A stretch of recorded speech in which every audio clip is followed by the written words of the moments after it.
आशा के मोती चैनल में आपका स्वागत है। गीता का तीसरा अध्याय कर्मयोग।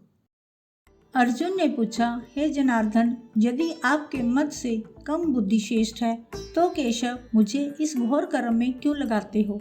मिले हुए वचनों से आप मेरी बुद्धि को भ्रम में डाल रहे हो। निश्चय करके मुझे बतलाइए जिससे मैं कल्याण को प्राप्त हूँ। श्री कृष्ण जी बोले, हे निष्पाप अर्जुन, मैं पहले समझ चुका हूँ कि इस लोक में दो प्रकार की निष्ठा रही है। एक तो सांख्य वालों का ध्यान योग, दूसरा योगियों का कर्म योग। कर्मों को प्रारंभ न करने से ही कोई निष्कर्म नहीं कहलाता। कर्मों को त्याग करके संन्यास ग्रहण करने से ही किसी को सिद्धि नहीं मिली। मनुष्य क्षण भर भी कर्म किए बिना नहीं रह सकता। प्रकृति के गुण ही सब मनुष्यों को कुछ न कुछ कर्म करने में लगाते हैं। जो अज्ञानी कर्म इंद्रियों को रोककर आत्म चिंतन करने के बहाने विषयों की चिंता करता है, वह पाखंडी मिथ्याचारी कहलाता है। हे अर्जुन, जो इंद्रियों को मन से दमन कर और विषयों में प्रवृत्त न होने देकर उनसे कार्य लेता है, वह कर्म योग का अभ्यास करता है और श्रेष्ठ कहलाता है। अपने कर्म के अनुसार नियमित कर्म के ना करने से कर्म को करना अच्छा है। बिन कर्म किए तुम्हारे शरीर का निर्वाह नहीं हो सकता। हे कौन्तेय, यज्ञ के निमित्त किए जाने वाले कर्मों को छोड़कर जितने कर्म हैं उनके करने से मनुष्य का बंधन होता है। अतएव तुम फल की इच्छा त्याग कर यज्ञ के लिए कर्म करो। सृष्टि के आरंभ काल में ब्रह्मा जी ने यज्ञ सहित को उत्पन्न कर प्रजा से कहा था, तुम यज्ञ आदि कर्म करके वृद्धि को प्राप्त होंगे। यही कर्म तुम्हारे निमित्त कामधेनु होंगे। इस यज्ञ से तुम देवताओं को संतुष्ट करते रहो और देवता भी तुम्हें संतुष्ट करेंगे। इस प्रकार परस्पर बर्ताव करते हुए तुम और देवता कल्याण को प्राप्त होवोगे।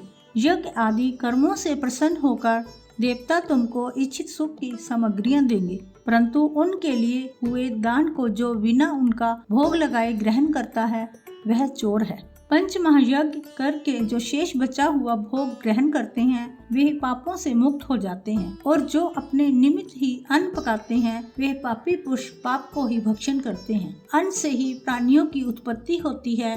अन्न मेघ से उत्पन्न होता है, मेघ यज्ञ द्वारा बरसता है और यज्ञ की उत्पत्ति कर्म से होती है। कर्म की उत्पत्ति ब्रह्मा से हुई है और ब्रह्म अक्षर परमात्मा से। इस कारण सदा पदार्थों में रहने वाला जो ब्रह्मा है वह सब यज्ञों में प्रस्तुत है।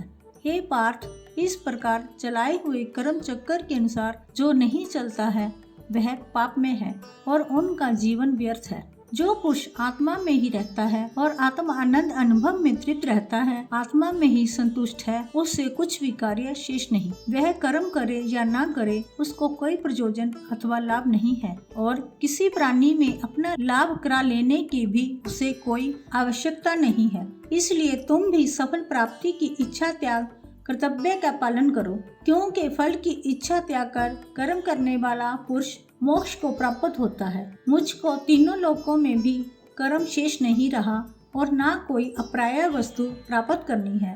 कोई भी मैं कर्म करता हूँ, यदि हम ही आलस्य में आकर कर्मों को नहीं करेंगे और अन्य मनुष्य भी हमारे पथ का अनुकरण करेंगे।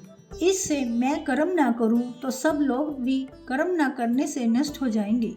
इससे मैं वर्ण शंकरों के उत्पन्न करने का हेतु बनकर प्रजा को नष्ट करने वाला समझा जाऊंगा। जिस प्रकार अज्ञानी फल की इच्छा करके कर्म करता है, वैसे ही धन की इच्छा न करते हुए ज्ञान को लोक शिक्षा की इच्छा करते हुए कर्म करना उचित है।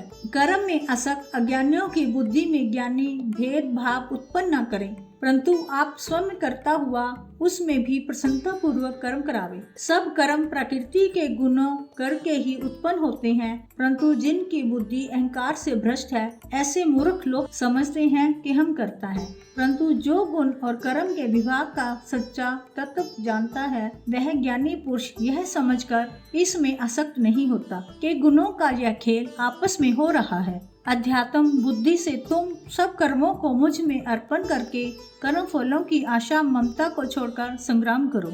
जो पुरुष श्रद्धा पूर्वक मेरे इस मत के अनुसार आचरण करते हैं वे लोग कर्म बंधन से निश्चय मुक्त हो जाते हैं। जो अज्ञानी इसको ग्रहण नहीं करते वे संपूर्ण ज्ञान से रहित हैं, उनको नष्ट हुआ जानो।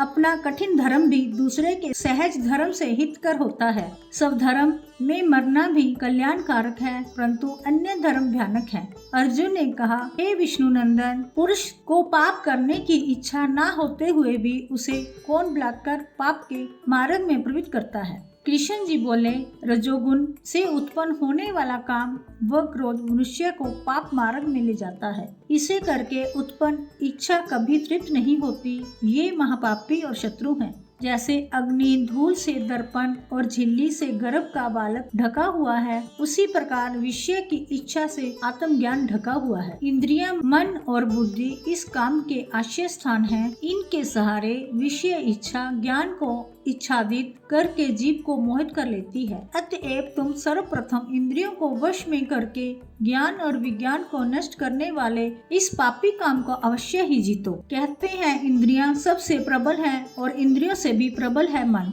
इस प्रकार जो बुद्धि से बड़े हैं उस आत्मा को जानकर निश्चयात्मक बुद्धि द्वारा मन को निश्चल करके हे महाबाहो, तुम दुर्धर शत्रु को जीत लो।